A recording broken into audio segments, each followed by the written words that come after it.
April 15th, 2013, the TED conference in Long Beach, California. Sergey Brin steps up to the stage, looks out at a packed audience of tech enthusiasts, and asks a disarmingly simple question.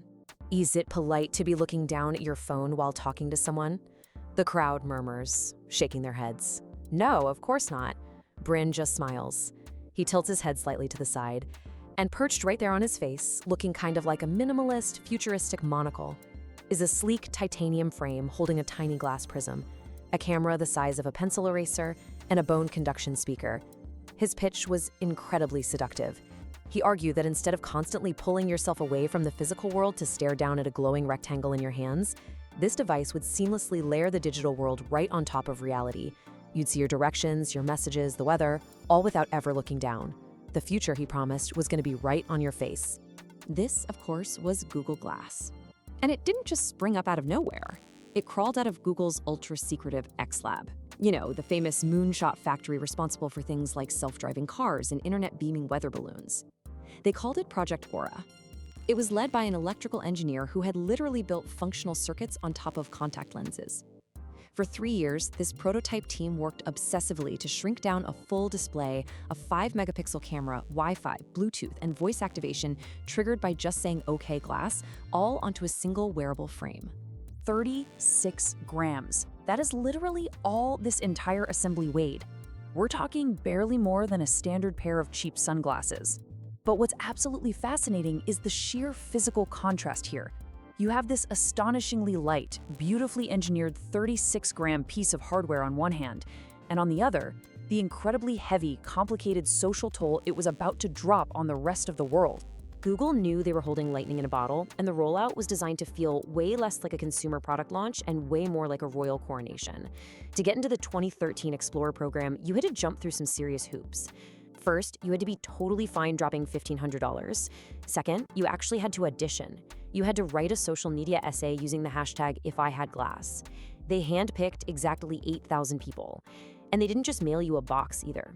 You had to attend to these deliberately exclusive, highly orchestrated product baptisms in New York, LA, or San Francisco. You walked into pristine white rooms, got a personal fitting, drank champagne. The message they were sending was totally unmistakable. You weren't just buying a gadget. You were buying an exclusive VIP membership to the future. But then, almost instantly, the backlash hit. And here is a twist that absolutely nobody saw coming. The fiercest, loudest societal rejection didn't come from Luddites. It didn't come from anti-technology, privacy activists. It came from the exact urban, highly educated, tech-literate demographic that Google fully expected to champion the device. The very people who obsessed over new tech were the ones who suddenly despised it. Think about it like this. When you pull out a smartphone to take a picture or record a video, it is a deliberate, highly visible action. You pull it out of your pocket, you raise it up, you aim it, everyone in the room knows exactly what you're doing. But Glass? It recorded with a subtle wink or a quiet voice command, invisibly, constantly. The person sitting across from you at a coffee shop had absolutely no idea if they were being filmed. It created this fatal, terrifying asymmetry of ambient, unilateral surveillance. The person wearing it felt augmented, sure, but the public? The public just felt observed. Google's engineers had focused 100% on the functionality and completely missed how the device made everybody else in the room feel. And the real-world pushback to that feeling was brutally fast. Within just a few months, bars and restaurants in San Francisco began slapping literal no glass signs right on their windows, right next to the no smoking stickers. And it wasn't just signs, it got physical. A woman wearing the device in a San Francisco dive bar was actually assaulted. And pretty soon, a new, permanent cultural brand was stamped onto the early adopters. They were called the Glasshole. It was a term specifically coined to describe the completely oblivious social transgression of wearing a face-mounted, wink-activated camera into intimate public spaces. So instead of evangelizing the future, the Explorer community basically became a walking PR disaster. People were wearing these things to funerals, to first dates. But the most absurd detail and the exact moment this gadget permanently mutated into a late-night punchline happened when a prominent tech blogger named Robert Scoble proudly posted a photo of himself wearing the hardware while taking a shower. He essentially declared he was never going to take it off. That was it. Saturday Night Live immediately ran sketches, late-night talk show hosts built entire monologues around it. The coolness factor evaporated literally overnight. And honestly, the hardware itself wasn't doing anyone any favors. There was a massive, glaring gap between the sleek, minimalist marketing videos and the deeply awkward reality of actually trying to use the interface. The battery routinely died after barely 3 hours, the display was basically completely unreadable if you stepped into direct sunlight, those magical voice commands, they constantly misfired the second you walked into a noisy room.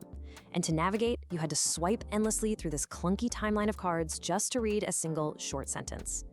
For all of Sergey Brin's lofty rhetoric about being more present in the real world, users actually spent most of their time squinting hard at a tiny prism, tilting their heads back at these completely bizarre angles, and looking far less present than someone just quickly glancing down at their phone. So, by January 2015, the writing was clearly on the wall. Google put out an announcement saying the Explorer program was going to graduate from the X Lab. Now, if you speak fluent Silicon Valley, you know that is simply corporate doublespeak for the overnight execution of a consumer product. And just like that, Glass completely vanished from public discourse.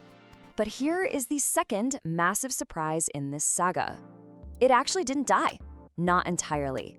It just put on a hard hat and went into hiding.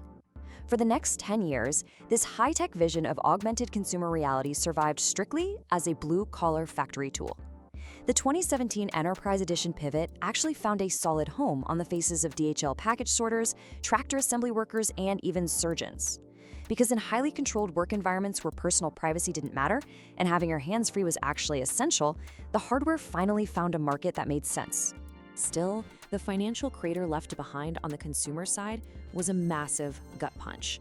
We're talking an estimated $1 to $1.5 billion poured into R&D, marketing, and physical infrastructure.